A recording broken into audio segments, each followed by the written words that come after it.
Step 7. Humbly asked him to remove our shortcomings. Humility is the spiritual principle of step 7, a desire to seek and do God's will.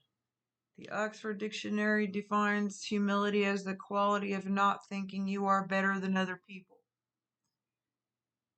A modest view of one's own importance. Since this step so specifically concerns itself with humility, we should pause here to consider what humility is, what the practice of it can mean to us. Indeed, the attainment of greater humility is the foundation principle of each of AA's 12 steps. For without some degree of humility, no alcoholic can stay sober at all. Nearly all AAs have found, too, that unless they develop much more of this precious quality than may be required just for sobriety, they still haven't much chance of becoming truly happy. Without it, they cannot live to much useful purpose or in adversity be able to summon the faith that can meet any emergency. So if without it they can't, then with it we can. So let's flip it. With it, with humility, we can live to much useful purpose and in adversity summon the faith that we need to meet an emergency. Humility as a word and as an ideal has a very bad time of it in our world. Not only is the idea misunderstood, the word itself is often intensely disliked. Many people haven't even nodding acquaintance with humility as a way of life. Nodding acquaintance is a personal experience with it. Much of the everyday talk we hear and a great deal of what we read highlights man's pride in his own accomplishments. So that's different type of pride. There's different types of pride. There's a healthy pride, and then there's an unhealthy pride. This is what this that they're talking about here is an unhealthy pride, and that is in the Oxford Dictionary definition, a high, especially an excessively high opinion of one's own worth or importance, which gives rise to a feeling or attitude of superiority over others. So basically, thinking you're better than other people.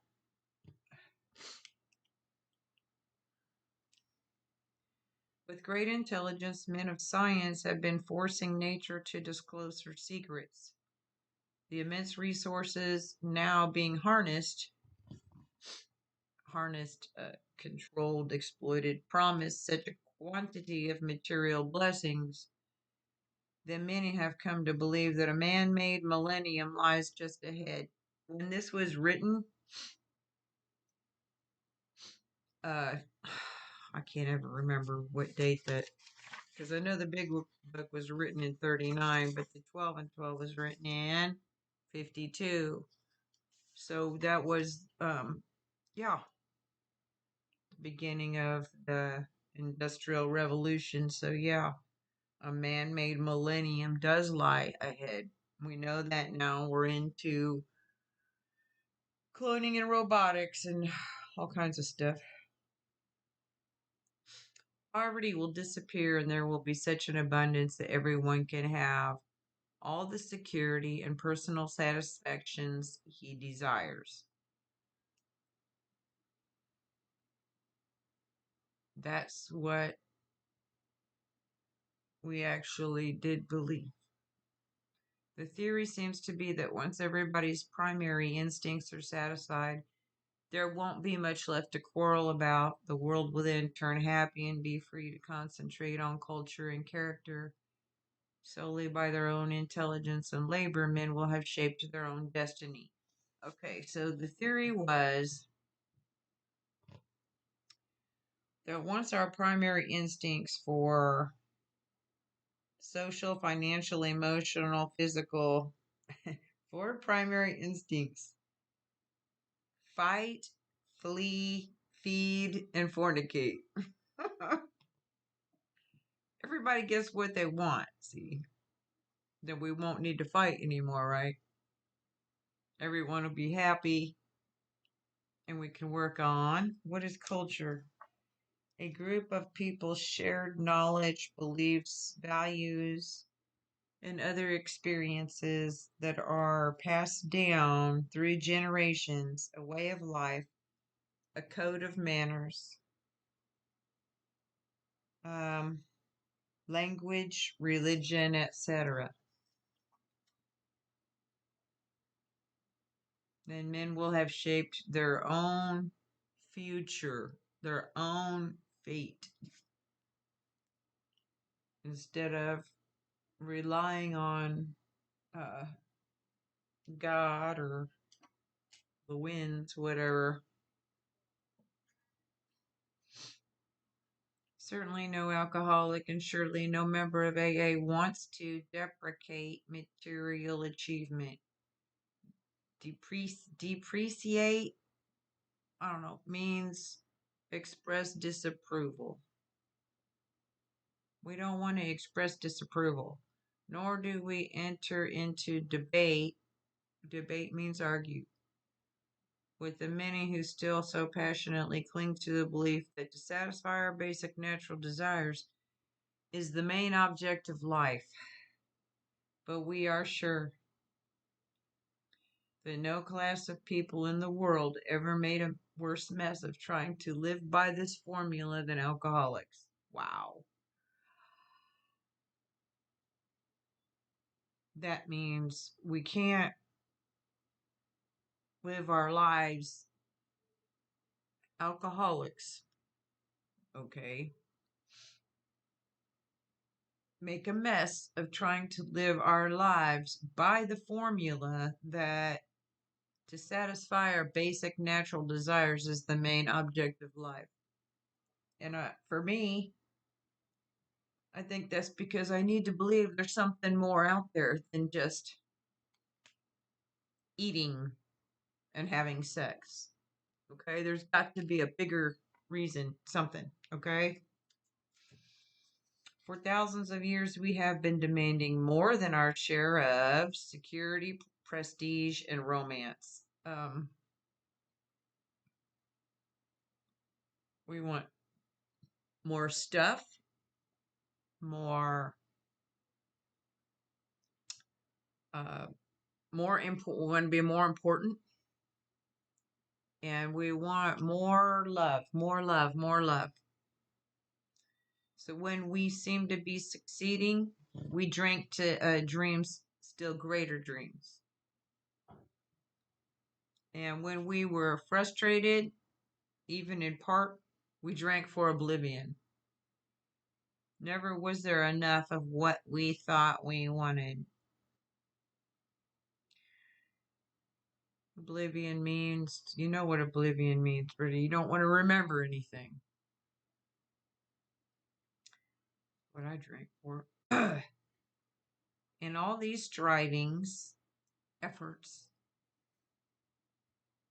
so many of them well intentioned, our crippling handicap, which is, it was a slur for people who were considered ugly due to their disability. Alcoholics were ugly,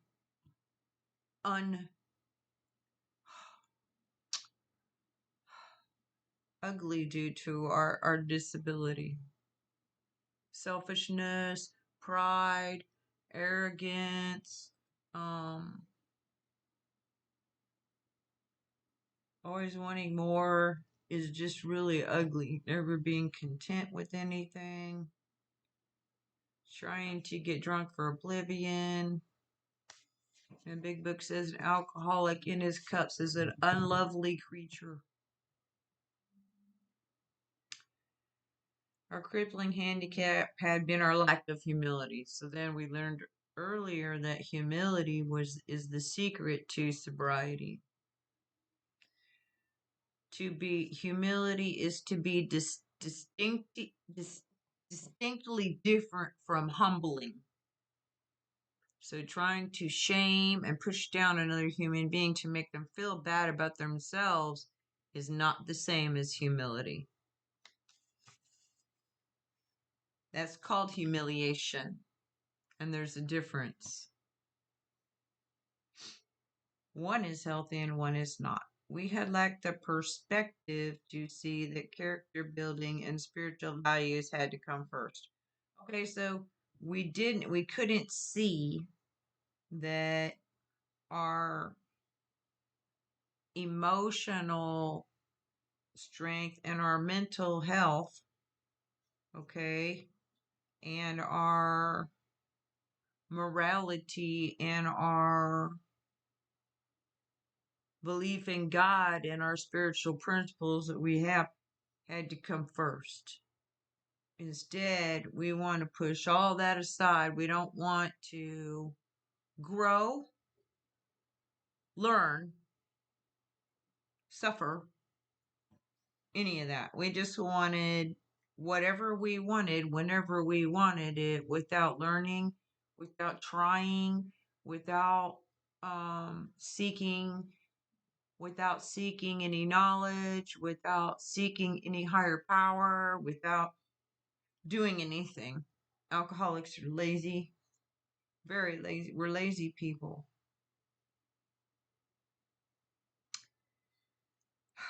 Material satisfactions were not the purpose of living. So we didn't know that material satisfactions were not the purpose of living. We thought, like many people do, that whoever has the most stuff when they die wins the game.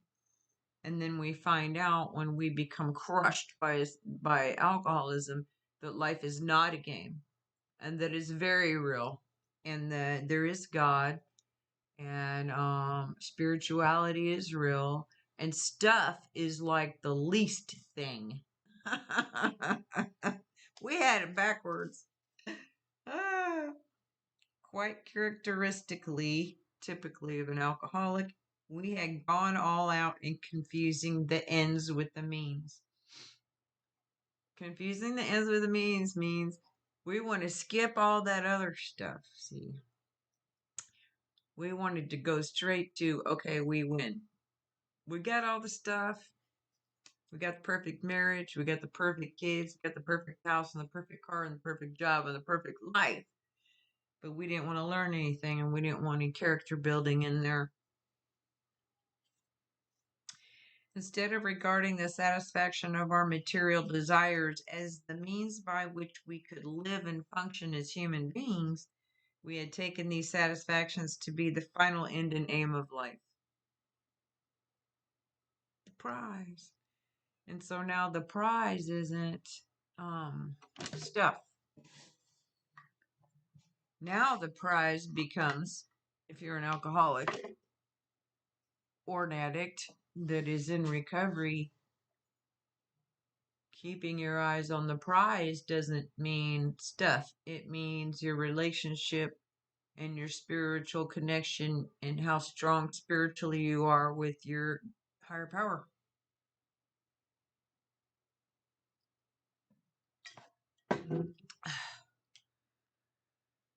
Your mental health, sanity. You could have all the stuff in the world and be miserable.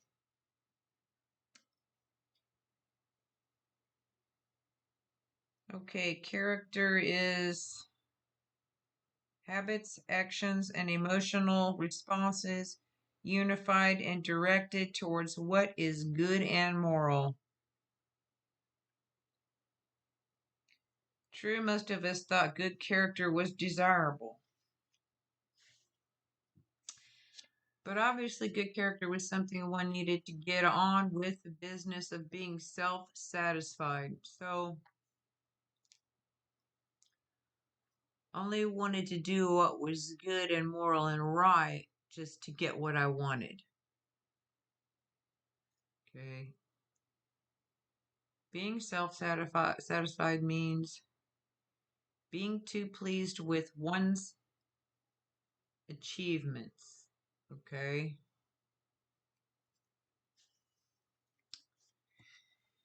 With a proper display of, I need to turn on the air, I can't breathe. There's a lot of stuff here.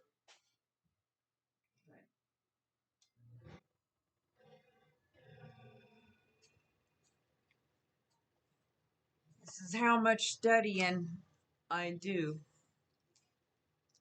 to get this to you.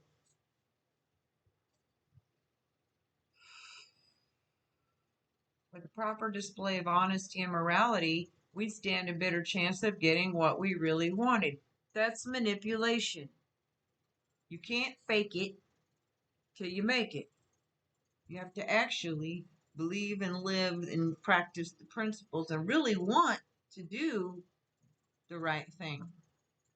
I mean, in the beginning, maybe you can pretend to want to, and that helps for a while, but eventually you're going to have to choose. I had to choose my will or God's will. My will was alcoholism and death, and then God's will was practicing principles, trying to do the next right thing, trying to seek and build my relationship with Him, building, recovery. There's no middle for an alcoholic or an addict. There's no middle. That's the problem. We think there's a middle, and there's not. But whenever we had to choose between character and comfort, the character building was lost in the dust of our chase after what we thought was happiness. Okay? So if I had to choose between building my morality and my qualities, or sitting there and doing nothing, uh, I said, and I still do, this is the hardest part for me. Who wants to, do this stuff unless you have to stay sober? What I thought was happiness wasn't what I thought was happiness at all. I thought if I got everything I wanted, I'd be happy. But when I got everything I wanted, I almost died. So I had to give up everything that I thought that I wanted to seek what it was that God wanted instead of what I wanted, and pursue that instead. And so when I do that, I get to stay sober and happy, content. Seldom did we look at character building as something desirable in itself, something we would like to strive for, whether our instinctual needs were met or not. So, a lot of times, character building is going to require that I go against my instincts. And a lot of times, it's going to be painful. We never thought of making honesty, tolerance, and true love of man and God the daily basis of living. No, we didn't. Why should we care? Because we're selfish, self-centered alcoholics.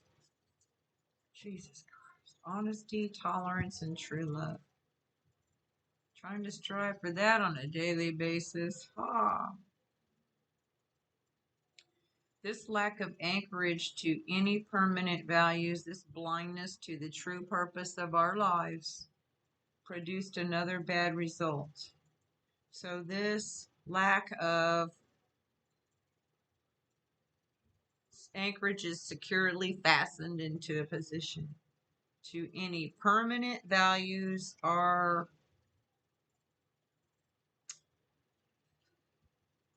permanent core values become character traits. Oh, okay. I really don't have what permanent values are on here. Sorry. You know, our belief system, I guess. The true purpose of our life produced another bed. Okay, so the true purpose of our lives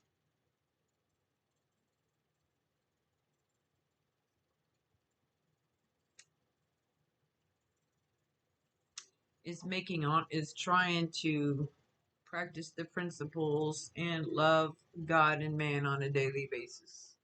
Read it for yourself. I didn't write it.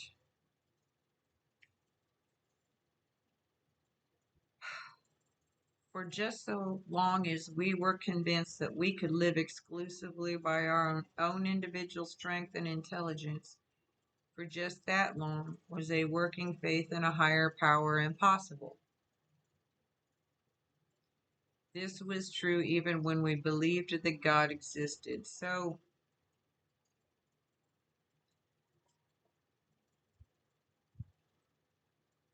if I'm trying to live by my own strength and intelligence and not believe in God and not try to learn how to depend on God and even other people, because I can't, no one person can possibly know everything in the world. You have to learn from other people, you know?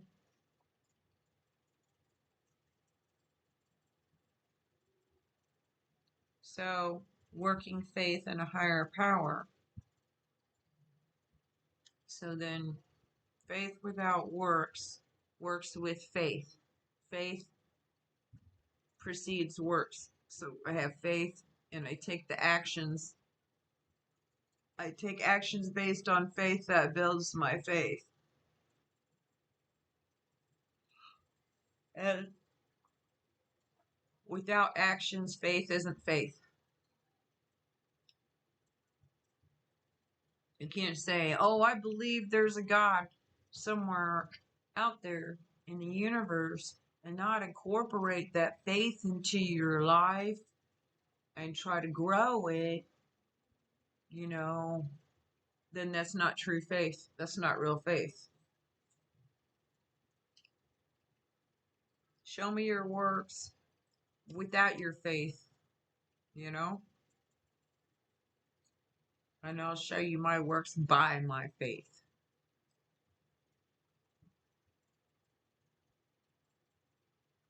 We could actually have earnest religious beliefs which remained barren because we were still trying to play God ourselves. Yeah. As long as we placed self reliance first, a genuine reliance upon a higher power was out of the question.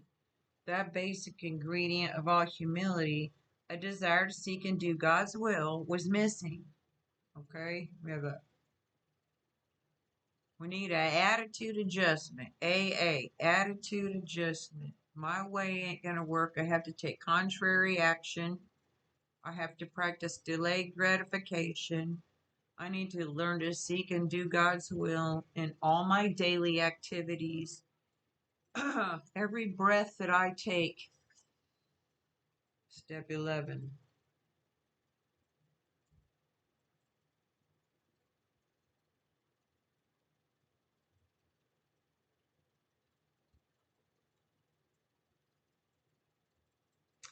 For us, the process of gaining a new perspective, which is an attitude way of thinking, we get our attitude adjustment, was unbelievably painful. Oh my God, I could cry. Oh my goodness. It was only by repeated humiliations that we were forced to learn something about humility. So we see now that's different, but oh my God. Some humility is bought through humiliation. It was only at the end of a long road marked by successive defeats and humiliations, and the final crushing of our self sufficiency, that we began to feel humility as something more than a condition of groveling despair. So, groveling despair is humility, it's humiliation, not humility. So,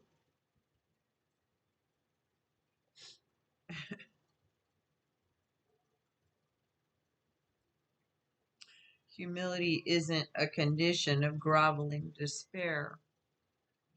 Humiliation is a feeling of shame or stupidity that results in a loss of respect from others, disgrace, disesteem, degradation, insult, snub. Okay? it refers to the emotional impact of being treated with disrespect. You're humiliated. You've been treated with disrespect. Humility is seeking to do God's will. And you cannot treat someone with disrespect and humiliate them into seeking to do God's will. That's not how it works. You can't force someone. You can't force someone to seek to do God's will. That has to be something they choose on their own.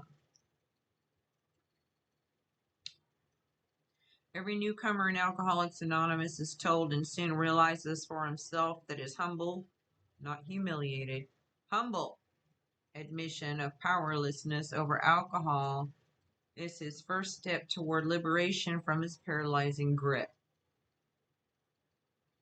That's the spiritual principle of step one, surrender to win. So when we say we are powerless over it, now we can be free from it and gain power over it. So it is that we first see humility as a necessity, but this is the barest beginning to get completely away from our aversion to the idea of being humble, to gain a vision of humility as the avenue to true freedom of the human spirit, to be willing to work for humility as something to be desired for itself, takes most of us a long, long time. An aversion means an allergy or unwillingness. So to get away from our unwillingness to the idea of being humble and to gain a future perspective of humility as the path to freeing your soul and to be willing to work for it, just to have humility itself takes us a long, long time. A whole lifetime geared to self-centeredness cannot be set in reverse all at once. Woo! Rebellion dogs our every step at first. And even though rebellion is dogging every step, keep pushing forward anyway and you'll get there. Doesn't matter how you feel. Stay sober, keep studying, keep working, you'll get it. Rebellion is the act of resisting. When we have finally admitted without reservation that we are powerless over alcohol, we are apt to breathe a great sigh of relief, saying, well, thank God that's over. I'll never have to go through that again. A reservation is, I don't know. This don't make sense. Control or conviction, I don't know. Then we learn, often to our consternation, which is dismay and panic, that this is only the first milestone on the new road we're walking. Milestone's a stage of development. Still goaded, urged forward by sheer necessity, because we have to, or we die. We reluctantly come to grips, understand, with those serious character flaws that made the problem drinkers of us in the first place. Flaws which must be dealt with to prevent a retreat into alcoholism once again. So now we see the character defects created our alcoholism, which centers in our mind, but it's a spiritual disease. And it's also physical addiction and allergy. Okay, so it's threefold. But if it starts in our mind and we figure out what our character defects are, every day we can be on the lookout on those and we can take precautions and stuff to keep aware that we have to watch out for big shotism and not get too prideful. We got to try to work on humility. We need to practice being powerless. We need to learn how to expand and strengthen our relationship with God. All these things. All these things. It's a lot. But it's worth it.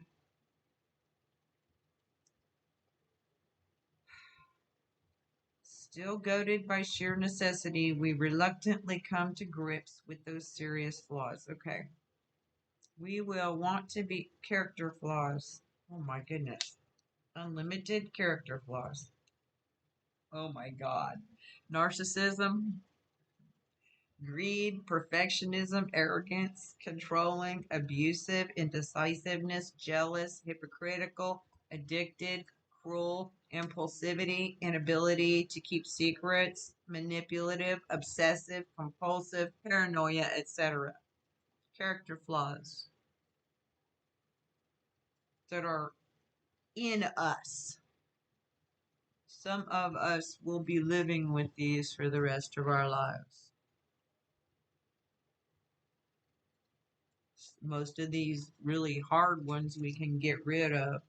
We might want to get outside help.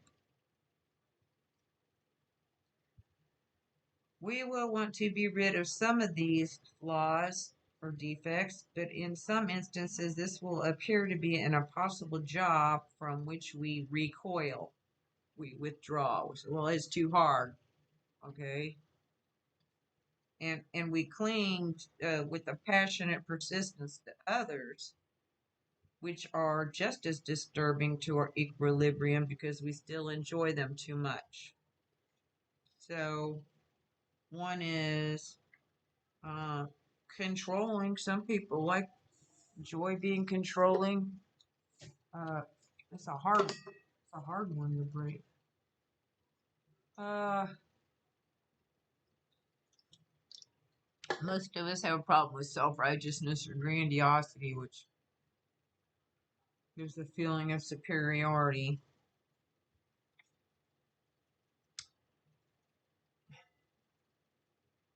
Hold on. Equilibrium, a state in which opposing forces or influences are balanced.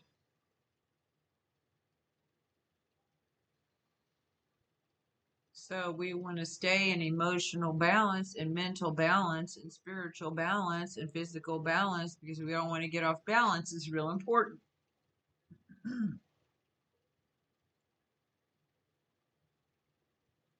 How can we possibly summon the resolution and the willingness to get rid of such overwhelming compulsions and desires?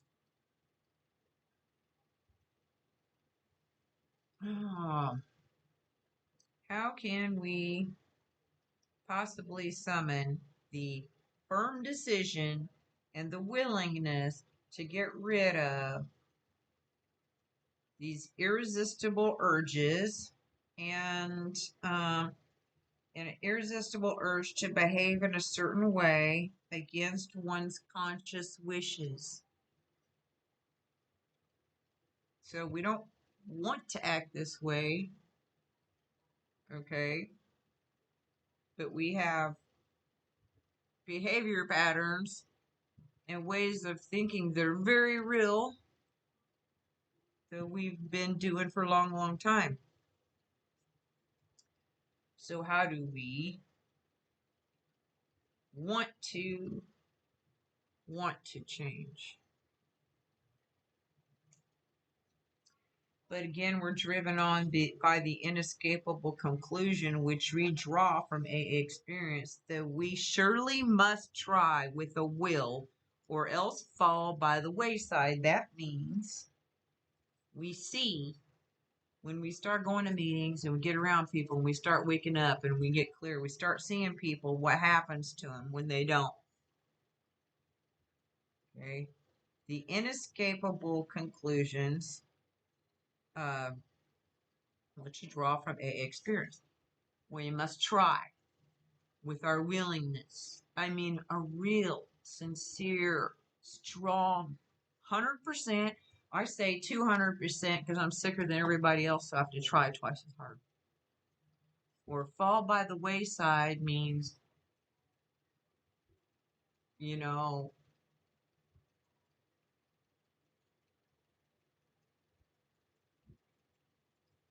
fall by the wayside means you don't make it. And it's real.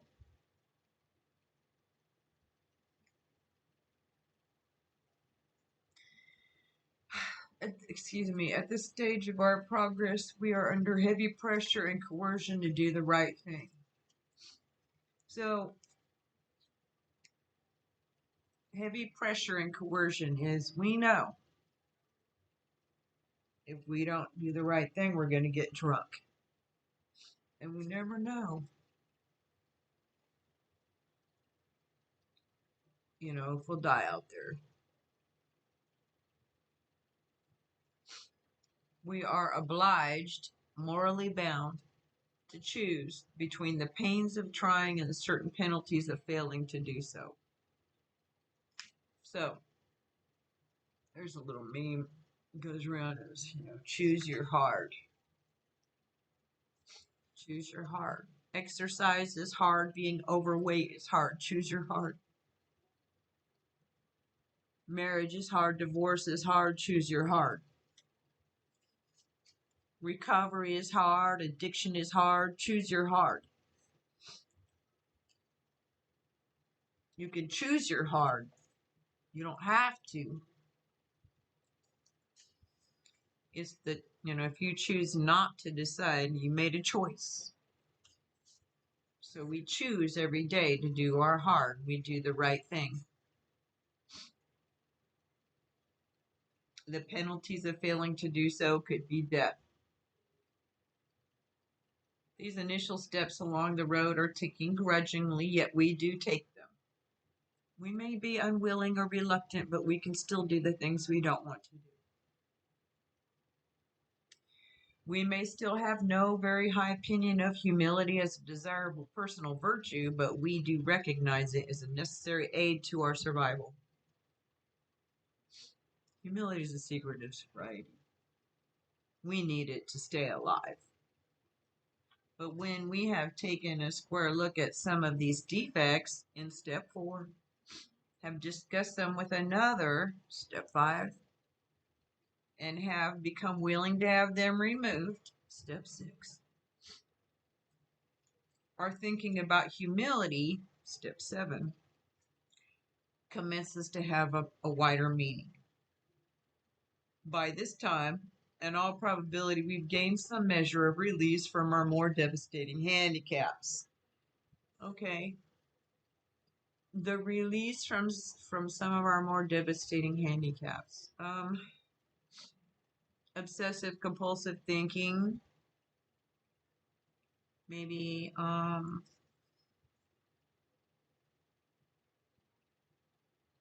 addiction to chaos.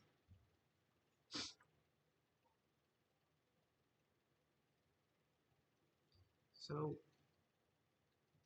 there's such an unlimited amount of defects that you really can't name them all. I don't know that you can. I used to go to a club. I need to check that out again, maybe someday. But they had a big long. They started with one list on the wall, and it became 2, and I don't know how many it is now, but it was a list of defects, and opposite each defect was the asset.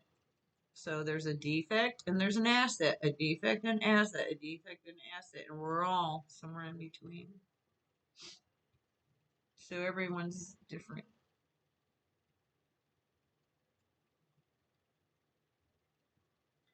We enjoy moments in which there's something like real peace of mind. To those of us who have hitherto, up until now, only known excitement, depression, or anxiety, in other words, to all of us, this newfound peace is a priceless gift. Something new indeed has been added. Where humility had formerly stood for forced feeding on humble pie, it now begins to mean the nourishing ingredient which can give us serenity. Humble pie is defined as make a humble apology or accept humiliation. Ooh. You know, it's really humiliating to get sober in front of people. It's emotional. You cry a lot. And I was crippled by emotionally crippled.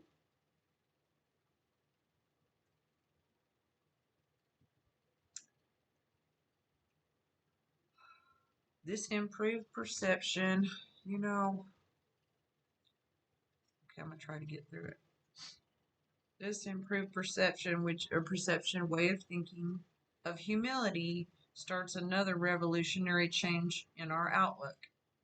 Revolutionary is dramatic and profound. Our eyes begin to open to the immense values which have come straight out of painful ego puncturing. Okay, we start to realize the huge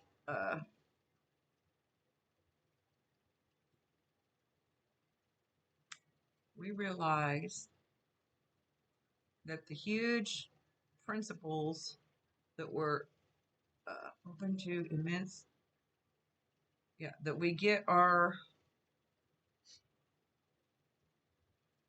biggest lessons are learned in pain. My biggest lessons were learned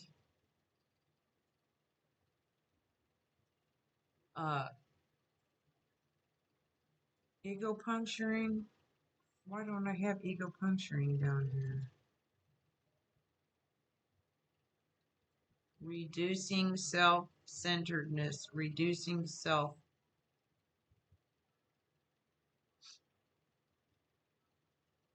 Anyway, until now, our lives have been largely devoted to running from pain and problems. Yeah, we fled from them as from a plague. We never wanted to deal with the fact of suffering.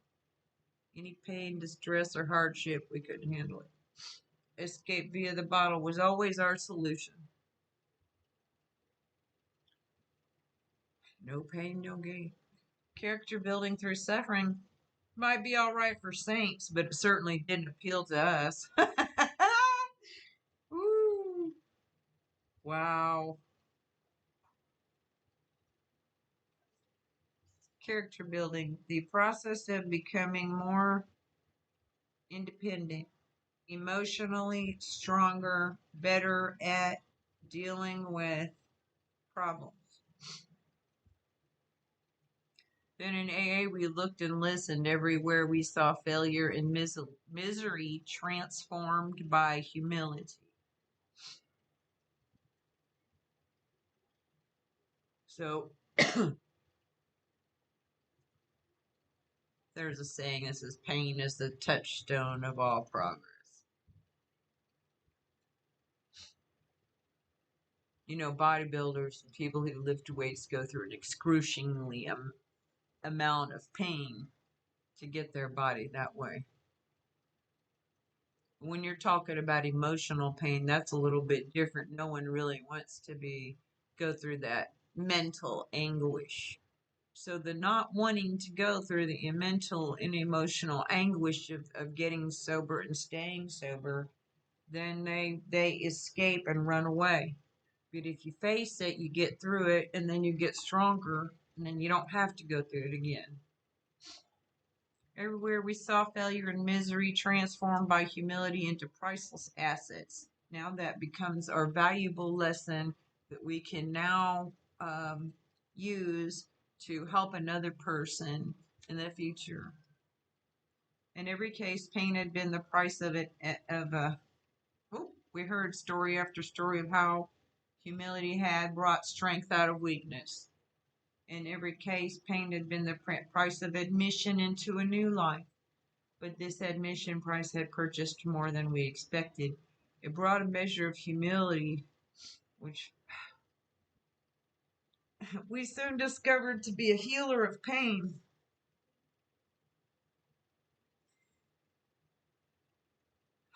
We began to fear pain less and desire humility more than ever.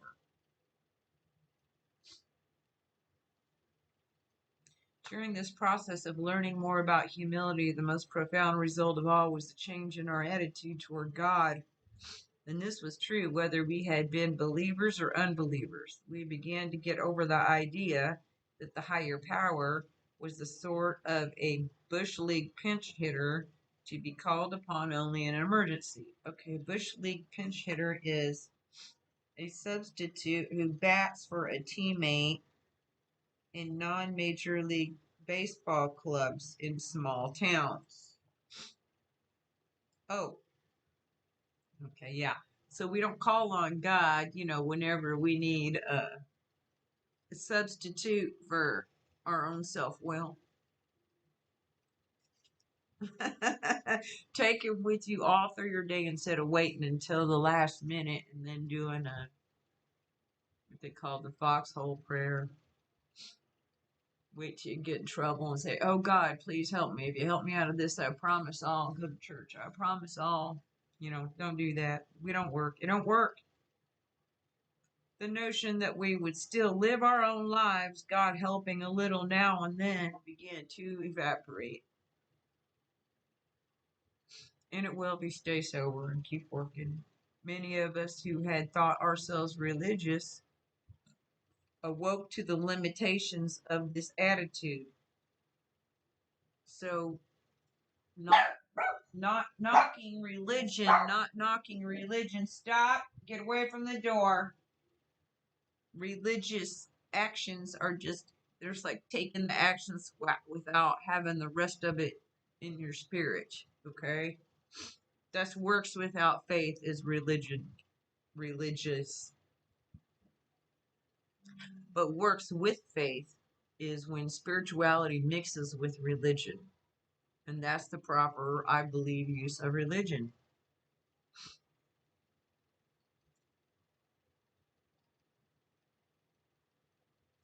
Most of us who thought ourselves religious awoke to the limitations of this attitude, refusing to place God first. We had deprived ourselves of his help.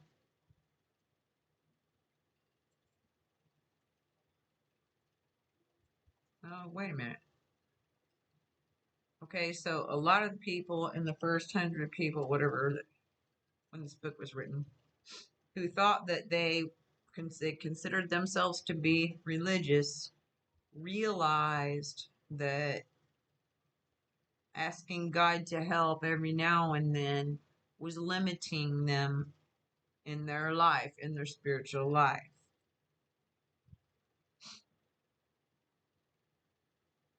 Refusing to place God first instead of self first, we cut ourselves off from his help.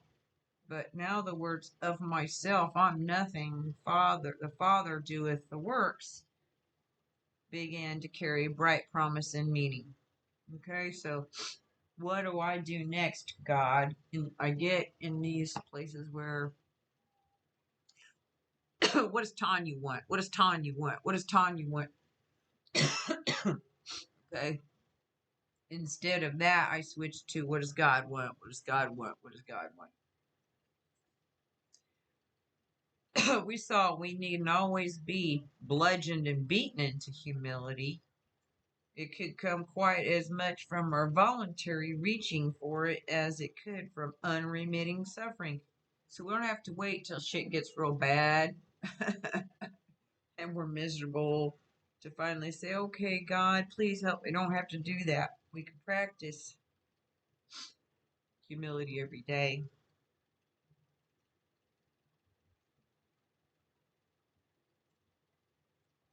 A great turning point in our lives came when we sought for humility as something we really wanted rather than something we must have. It marked a time when we could commence to see the full implication of step 7. Humbly asked him to remove our shortcomings. I think that if I'm trying to remove my shortcomings, they're never going to go away. And that God will remove them.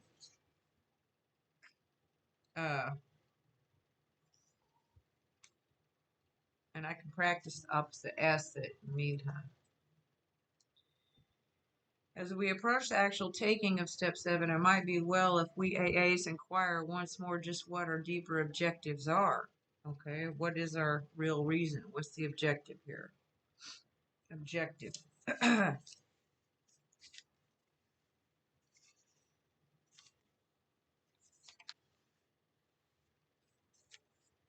sorry.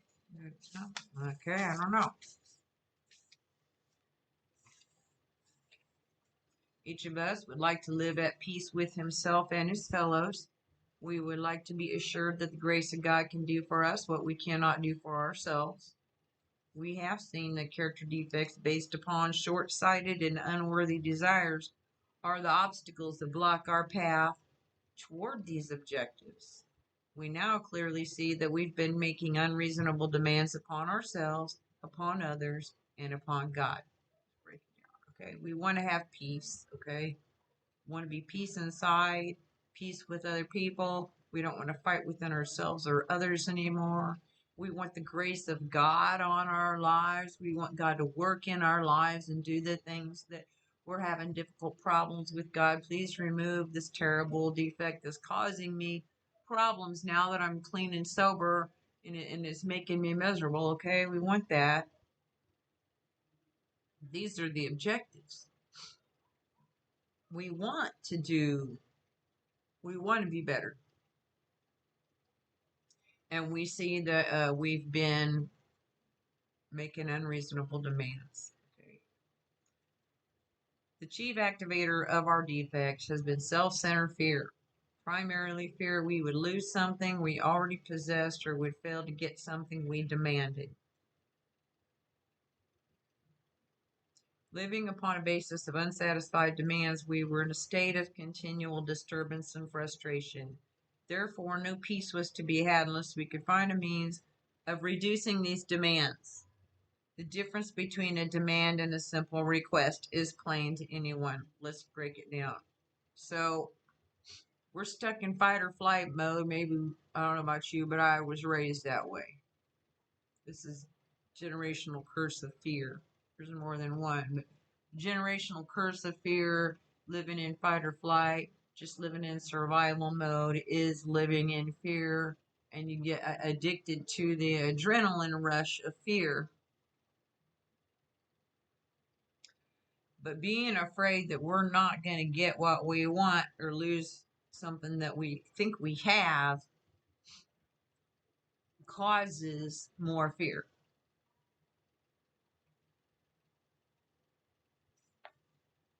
Even if they're realistic, like maybe we're realistically afraid that someone's going to steal your vehicle, and there's a lot of cars that have been stolen, and maybe yours was stolen. This, even though it's a realistic fear, can't live there. We can't afford fear anymore. We have to have faith. The faith replaces the fear. But I really don't have anything because if everything that I have belongs to God, then I'm not losing anything. And I can't, the more I try to demand my way and the less I'm seeking God's way, the more chaotic my life is going to be.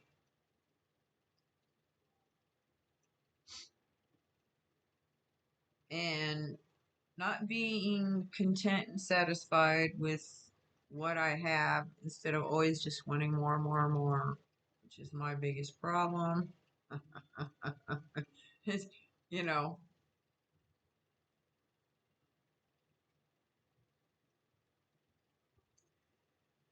ah, okay. So, if therefore no peace was to be had unless we could find a means of reducing these demands or wants or what we think we need, because we really don't need anything, not really. We need air, water, food. Our needs are really, really small. The difference between a demand, which is an order, I order you to do what I say, that's a demand, and a simple request is to ask politely without expectation, is clear. Okay? We got to practice it. Let go. Let God. Help me. The seventh step is where we make the change in our attitude, which is our way of thinking and our point of view and the way we see things, which permits us, with humility as our guide, to move out from ourselves toward others and toward God. The whole emphasis of step 7 is on humility.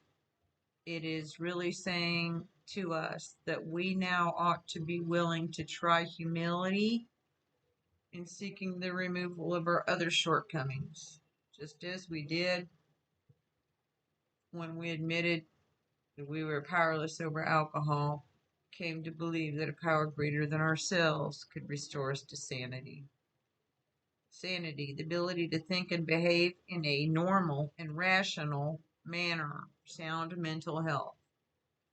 If that degree of humility could enable us to find the grace by which such a deadly obsession could be banished, cast out, then there must be hope of the same result respecting any other problem we could possibly have.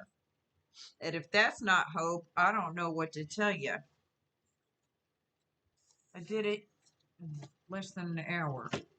Okay, it'll be tradition 7 next.